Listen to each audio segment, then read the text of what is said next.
Praise the lord ಪ್ರಿಯರೇ, ದೇವರ ಅತಿ ಪರಿಶುದ್ಧವಾದ ನಾಮಕ್ಕೆ ಸ್ತೋತ್ರವಾಗಲಿ. ಯೇಸು ಕ್ರಿಸ್ತನ ಅಭಿಷೇಕ ಉಳ್ಳ ನಾಮದಲ್ಲಿ ಪವಿತ್ರ ಆತ್ಮರ ಸಹಾಯದಿಂದ ಈ ಮುಂಜಾನೆ ವೇಳೆಯಲ್ಲಿ ಚಿಕ್ಕದಾಗಿ ಒಂದು ವಚನದ ಭಾಗವನ್ನು ಕೊಡೋದಕ್ಕೆ ದೇವರು ಕೊಟ್ಟ ಕೃಪೆಗಾಗಿ ಸ್ತೋತ್ರ.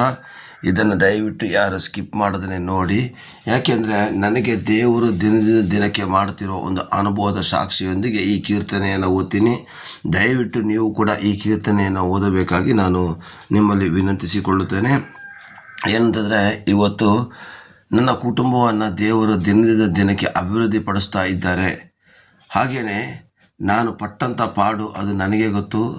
ನಾನು ಎಲ್ಲ ಕಡೆಗಳಲ್ಲಿ ಸುತ್ತಿ ಯಾವ ಕಡೆಗಳಲ್ಲಿ ಏನು ಸಕ್ಸಸ್ ಆಗದೇ ಕೊನೆಗೆ ನಾನು ಸರ್ವಶಕ್ತನಾದಂತಹ ಯೇಸು ಕ್ರಿಸ್ತನ ಬಳಿಗೆ ಬಂದಾಗ ದೇವರು ನನ್ನನ್ನು ಅದ್ಭುತವಾಗಿ, ಒಂದನೇದಾಗಿ ಬಡತನವನ್ನು ನೀಗಿಸಿದನು, ಎರಡನೇದಾಗಿ ನಮ್ಮ ಕುಟುಂಬವೇ ಕಾಯಿಲೆದಲ್ಲಿತ್ತು. ಅದಕ್ಕೆ ಈಗ ನಾನು ವಾಸ ಮಾಡ್ತಿರುವಂಥ ನಮ್ಮ ಏರಿಯಾನೇ ಸಾಕ್ಷಿ. ನಾನಿರೋಂಥ ಬಾಡಿಗೆ ಮನೆಯ ಸುತ್ತಮುತ್ತಲಿರ್ತಕ್ಕಂಥ ಆ ಏರಿಯಾ ಜನಗಳೇ ಸಾಕ್ಷಿ.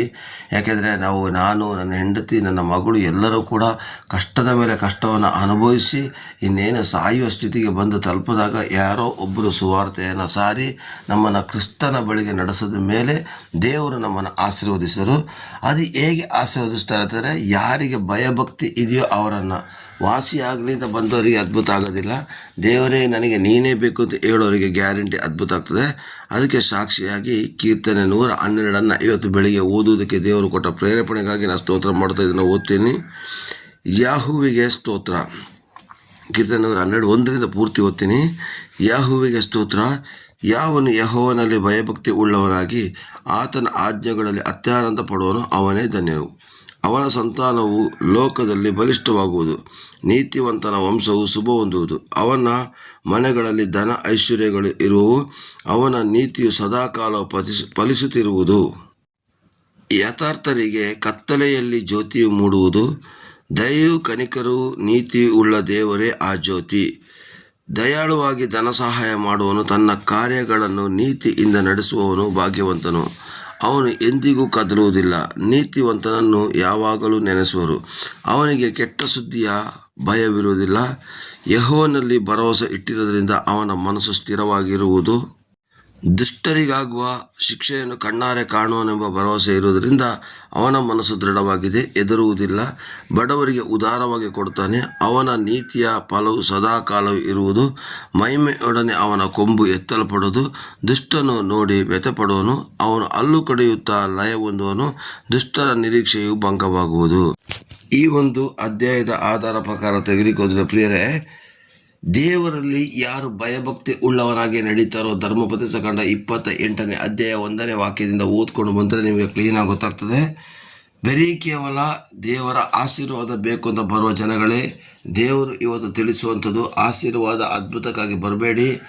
ಅದ್ಭುತದ ಗಣಿಯಾಗಿರತಕ್ಕಂತಹ, ಆಶೀರ್ವಾದವನ್ನು ಕೊಡುವಂಥ, ಆಶೀರ್ವಾದ ನಿಧಿಯಾಗಿರತಕ್ಕಂತಹ ನಮ್ಮ ದೇವರ ಬಳಿಗೆ ಬಂದು, ದೇವರೇ ಯೇಸುವೆ ಕರ್ತನೇ ನನಗೆ ನೀನೇ ಬೇಕು ಅಂತ ಹೇಳಿದ್ರೆ ದೇವರು ತಾನೇ ನಮ್ಮ ಮನೆಯನ್ನು ಬಂದು ಶುದ್ಧ ಮಾಡೋದಂತೂ ಗ್ಯಾರಂಟಿ ಪ್ರಿಯರೇ. ಅದಕ್ಕೆ ಸಾಕ್ಷಿ ನನ್ನ ಕುಟುಂಬವಾಗಿದೆ. ನನ್ನ ಸುತ್ತಮುತ್ತಲಿನ ಪರಿಸರದವರನ್ನು ಕೇಳ್ಬೋದು, ನಾನು ಯಾವ ರೀತಿಯಾಗಿ ಇದ್ದೆ, ಈಗ ಯಾವ ರೀತಿಯಾಗಿ ಇದ್ದೀನಿ, ಇನ್ನು ಮುಂದಕ್ಕೆ ದೇವರನ್ನು ನಾನು ಯಾವ ರೀತಿಯಾಗಿ ಸೇವಕನಾಗಿ ಅಭಿಷೇಕಿಸಿ ನನ್ನ ಕೈಯಿಂದ ಸೇವೆ ಮಾಡಿಸ್ತಾರೆ ಅಂತ ಹೇಳೋದ್ರ ಬಗ್ಗೆ ಗೊತ್ತಾಗ್ತದೆ ಪ್ರಿಯರೇ.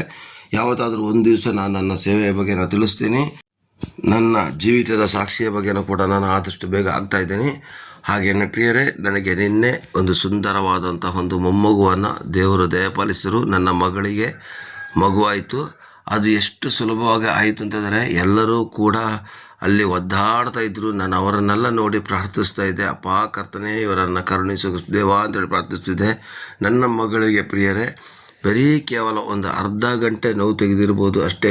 ಅಷ್ಟು ಸುಲಭವಾಗಿ ಸುಂದರವಾಗಿ ನಾರ್ಮಲ್ ಡೆಲಿವರಿಯನ್ನು ಕೊಡೋದರ ಮೂಲಕ ಉತ್ತಮವಾದಂಥ ಒಂದು ಗಂಡು ಮಗುವನ್ನು ಕೊಟ್ಟು ಈ ಒಂದು ಭೂಮಿಗೆ ದೇವರ ಸೇವಕನಾಗಿ ಅಭಿಷೇಕಿಸಿ ಕಳಿಸಿಕೊಟ್ಟಿದ್ದಾರೆ ಅಂತ ನಾನು ನಂಬ್ತಾ ಇದ್ದೀನಿ ಪ್ರಿಯರೇ.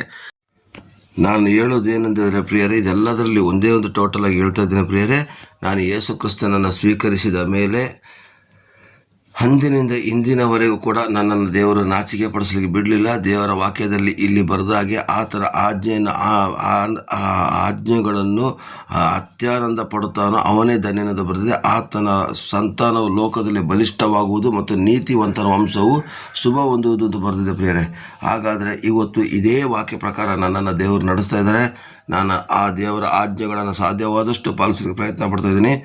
ಅದರಿಂದ ನನ್ನ ಸಂತಾನಗಳನ್ನು ಕೂಡ ದೇವರು ಆಶೀರ್ವದಿಸ್ತಾ ಹೋಗ್ತಾ ಇದ್ದಾರೆ. ಹಾಗೂ ನೀತಿವಂತನ ವಂಶವು ಶುಭ ಹೊಂದುವುದು ಅಂತ ಹೇಳಿದಾಗೆ ನನ್ನ ಕುಟುಂಬದಲ್ಲಿ ಪ್ರಿಯರೇ ನನ್ನನ್ನು ದೇವರು ದಿನದಿಂದ ದಿನಕ್ಕೆ ಅಭಿವೃದ್ಧಿ ಪಡಿಸ್ತಾನೆ ಬರ್ತಾ ಇದ್ದಾರೆ. ಹಾಗೆಯೇ ಅಲ್ಲಿ 4ನೇ ವಾಕ್ಯದಲ್ಲಿ ನೋಡಿ ಪ್ರಿಯರೇ, ಅವನ ಮನೆಯಲ್ಲಿ ಧನ ಐಶ್ವರ್ಯ ಇರುವುದು, ಅವನ ನೀತಿಯು ಸದಾಕಾಲ ಫಲಿಸುತ್ತಿರುವುದು ಅಂತೇಳಿ. ಹಾಗಾದರೆ ಇವತ್ತು ನನ್ನ ಮನೆಯಲ್ಲೂ ಕೂಡ ದೇವರ ಸಹಾಯದಿಂದ ನನಗೆ ನಾನು ಸೆಕ್ಯೂರಿಟಿ ಗಾರ್ಡ್ ಕೆಲಸನೇ ಮಾಡಿ ಜೀವಮಾನ ಮಾಡ್ತಾ ಇರ್ಬೋದು. ಆದರೂ ಕೂಡ ದೇವರು ನನ್ನನ್ನು ನಡೆಸ್ತಾ ಇದ್ದಾರೆ. ಪ್ರತಿ ವಾರನೂ ಕೂಡ ಒಂದು ಊಟದ ವ್ಯವಸ್ಥೆಯನ್ನು ನಾನು ನಡೆಸ್ತಿರತಕ್ಕಂತಹ ಒಂದು ಆಲಯ, ದೇವರು ಕೊಟ್ಟಂಥ ಆಲಯದಲ್ಲಿ ಊಟದ ವ್ಯವಸ್ಥೆ ಮಾಡಲಿಕ್ಕಿರೋಂಥ ಅವಕಾಶವನ್ನು 2012ರಿಂದ ಕೊಟ್ಟಿದ್ದಾರೆ. ಸೆಕ್ಯೂರಿಟಿ ಗಾರ್ಡ್ ಕೆಲಸ ಮಾಡಿಕೊಂಡು ಸೇವೆ ಮಾಡ್ತಾ ಇದ್ದರೂ ಕೂಡ ನನಗೆ ದೇವರು ದಯಪಾಲಿಸ್ತಾ ಬರ್ತಾ ಇದ್ದಾರೆ. ಯಾಕೆಂದರೆ ಇದು ಒಂದು ಪುಟ್ಟ ಸಾಕ್ಷಿ. ಇವತ್ತು 50,000, 75,000, 25,000 ಸಂಬಳ ತಗೊಳ್ಳೋರಿಗೇ ಮನೆ ಮೇಂಟೆನೆನ್ಸ್ ಮಾಡೋಕ್ಕಾಗ್ತಾಯಿಲ್ಲ. ನನಗೆ 25,000 ಸಂಬಳ ಬರ್ತಾಯಿದೆ, 30,000 ಸಂಬಳ ಬರ್ತಾಯಿದೆ, 50,000 ಬರ್ತಾಯಿದೆ ಅಂತ ಹೇಳ್ತಾರೆ. ಅವರೇ ಮನೆ ಮೇಂಟೆನೆನ್ಸ್ ಮಾಡಲಿಕ್ಕೆ ಒದ್ದಾಡ್ತಿದ್ದಾರೆ. ಆದರೆ ಬರೀ ಕೇವಲ ನನಗೆ ಸಿಗುವಂಥ ಒಂದು 16,000 ರೂಪಾಯಿ ಸಂಬಳದಲ್ಲಿ ನನ್ನ ಮನೆ ಮತ್ತು ಆ ಚರ್ಚನ್ನು ಕೂಡ ಮೇಂಟೆನೆನ್ಸ್ ಮಾಡಲಿಕ್ಕೆ ಒಂದು ಅವಕಾಶ ಆಗ್ತಾಯಿದೆ. ದೇವರು ನನ್ನನ್ನು ಕೃಪೆಯಿಂದ ನಡೆಸ್ತಿದ್ದಾರೆ. ಅಂಥ ಕೊರೋನಾ ಟೈಮ್ನಲ್ಲೇ ನಾನು ಯಾವ ಒಬ್ಬ ಸಭಾಪಾಲಕರುಗಳ ಆಶ್ರಯ ಇಲ್ಲದೇ ನಡೆಸ್ತಾ ಇದ್ದೆ. ಅಂಥ ಸಮಯದಲ್ಲೂ ಕೂಡ ದೇವರು ನಡೆಸಿದ್ದಾರೆ ಪ್ರಿಯರೇ. ಅಂದರೆ ಪ್ರಾರ್ಥನೆ ಯಾರಲ್ಲಿ ಇರ್ತದೋ ಅಂಥವ್ರನ್ನ ದೇವರು ಅಭಿವೃದ್ಧಿ ಪಡಿಸ್ತಾರೆ. ನಾವು ನೋಡಬೇಕಾಗಿರೋದು ಕರ್ತನ ಮುಖವನ್ನು ಯಾರು ನೋಡ್ತಾರೋ ಅಂಥವರಿಗೆ ಗ್ಯಾರಂಟಿ ಆಶೀರ್ವಾದ ಶುಭ. ಹಾಗಾದರೆ ಪ್ರಿಯರೇ, ಇವತ್ತಿನಿಂದ ನಾವು ಯಥಾರ್ಥವಾದ ಹೃದಯದಿಂದ ಕರ್ತನನ್ನು ಆರಾಧಿಸುತ್ತಾ ನಮ್ಮ ಕುಟುಂಬವನ್ನು ದೇವರು ಅಭಿವೃದ್ಧಿಪಡಿಸುವ ಹಾಗೆ ನಾವು ನೋಡಿಕೊಳ್ಳೋ ಪ್ರಿಯರೇ. ನಾವು ಸಾಕ್ಷಿಯಾಗಿದ್ದರೆ 10 ಜನಗಳನ್ನ ಕರಿಬೋದು. ನಮ್ಮ ಕುಟುಂಬದಲ್ಲಿ ಸಾಕ್ಷಿ ಇಲ್ಲಾಂದರೆ ನಮಗೆ ಕರೀಲಿಕ್ಕೆ ಆಗೋದಿಲ್ಲ ಪ್ರಿಯರೇ. ಈ ವಚನ ನನ್ನ ಮೊಮ್ಮಗುವನ್ನು ದೇವರು ದಯಪಾಲಿಸಿದ್ದಕ್ಕಾಗಿ ಮತ್ತು ಉತ್ತಮವಾಗಿ, ಸುಂದರವಾಗಿ, ಆರೋಗ್ಯವಾಗಿ ಒಂದು ಸೇವಕನಾಗಿ ದೇವರು ನನಗೆ ಆ ಮೊಮ್ಮಗನ್ನು ಕೊಟ್ಟಿದ್ದಕ್ಕಾಗಿ ನಾನು ಕೃತಜ್ಞತೆ ಸ್ತೋತ್ರ ಹೇಳುವುದಕ್ಕೋಸ್ಕರ ಈ ಕೀರ್ತನೆ ಭಾಗವನ್ನು ಕೊಟ್ಟಿದ್ದೇನೆ. ಇದು ನನ್ನ ಪರ್ಸನಲ್ಲಾಗಿ ನಾನು ಕೊಟ್ಟಿದ್ದರೂ ಕೂಡ ಇದನ್ನು ಎಲ್ಲರಿಗೂ ಕೂಡ ಅನ್ವಯ ಆಗ್ತದೆ. ಯಾರು ನೀತಿವಂತರಾಗಿ ಬಾಳ್ತಾರೋ ಅವರಿಗೆಲ್ಲರಿಗೂ ಆಶೀರ್ವಾದ ಇದೆ ಪ್ರಿಯರೇ. ದೇವರು ನಿಮ್ಮನ್ನು ಆಶೀರ್ವದಿಸಲಿ, ಕೃಪೆಯಿಂದ ನಡೆಸಲಿ. ಆಮೇನ್, ಆಮೇನ್, ಆಮೇನ್.